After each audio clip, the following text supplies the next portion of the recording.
It's good to see you, Mark. So first of all, let's just get your reaction to the events of the day so far. And there's been a lot that's been crammed in over the past few hours. The meeting is now just wrapped up and we're waiting for some official word from the White House. But backing things up, it's struck a rather upbeat tone today, don't you think?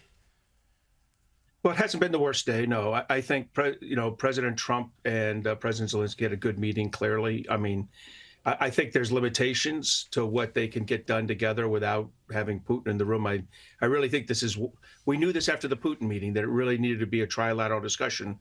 One country invaded the other. You need those two countries in the room if you're going to resolve it most of the time. So the first thing I'd say is, there are limitations on what you can get, but boy, what a good move for the note from Zelensky's spouse to Melania Trump, thanking her for the letter about Ukrainian children.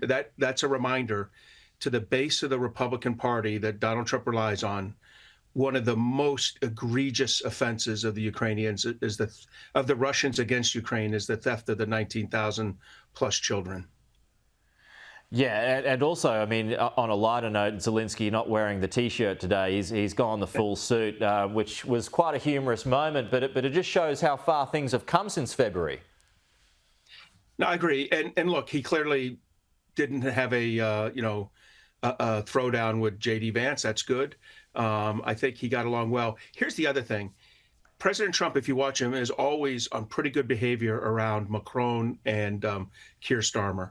Yeah. And having both of them in the room. And he really likes Mark Rutte, the head of NATO. Yeah. Those three people in the room just really make it harder for Trump to take a negative tone. So I suspect the meeting that occurred after the short press conference with the European leaders was meaningful, because there are people in that room that President Trump listens to who are delivering that hard message that your reporter just said of, we need a ceasefire first, and we need to bring pressure on Putin if he won't make the concessions we need. And finally, we're going to need security, some kind of security guarantees that probably involve a reassurance force of probably UK and French soldiers. But not US? I think the United States, there's things that only we can do inside NATO. It's logistics, intelligence, surveillance, and reconnaissance, and targeting. Those are three things that NATO simply can't function, or NATO forces that have traditionally belonged to NATO cannot do on their own. So I would be surprised if the United States were not involved in intelligence, surveillance, and reconnaissance, run out of the U.S. Air Force slant NATO headquarters in Ramstein Air Base in Frankfurt, Germany, and then targeting that goes along with that. And then, of course, logistics. No one has a logistical capability like the U.S. Air Mobility Command. And so those are the kind of things that we uniquely do. We don't uniquely provide infantry soldiers. I think that can be done by France and the UK. Okay. You mentioned that Putin wasn't there, Mark, and you are right. But according to multiple reports now, during that meeting, it was briefly interrupted because Donald Trump reportedly left the talks to phone Vladimir Putin, presumably, to get his thoughts on something that was brought up. So even though he wasn't there physically, he was there kind of indirectly. Are you encouraged about that? Well, first, I thought maybe he called to say, hey, did you see that B-2? I just flew over the Kremlin this afternoon. But probably he called to clear something up. My guess is most of what Putin said on Friday was borderline false. And he's getting this whole other version of the facts, which are probably true, from the European team and President Zelensky.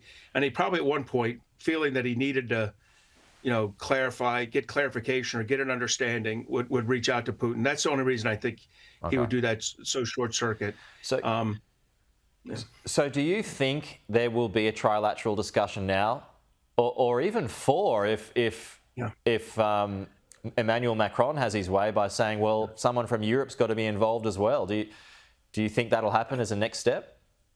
So I think a multilateral meeting will be next. Look, Putin isn't going to want more than three. He's not going to want three. Putin likes two, and Trump. I think Trump now realizes that will not get a Nobel Peace Prize.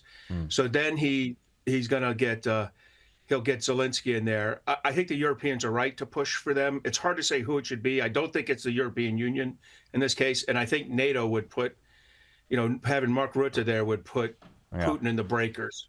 Hey, this So is you just, got to figure out who that yeah. fourth person is. No, that's true.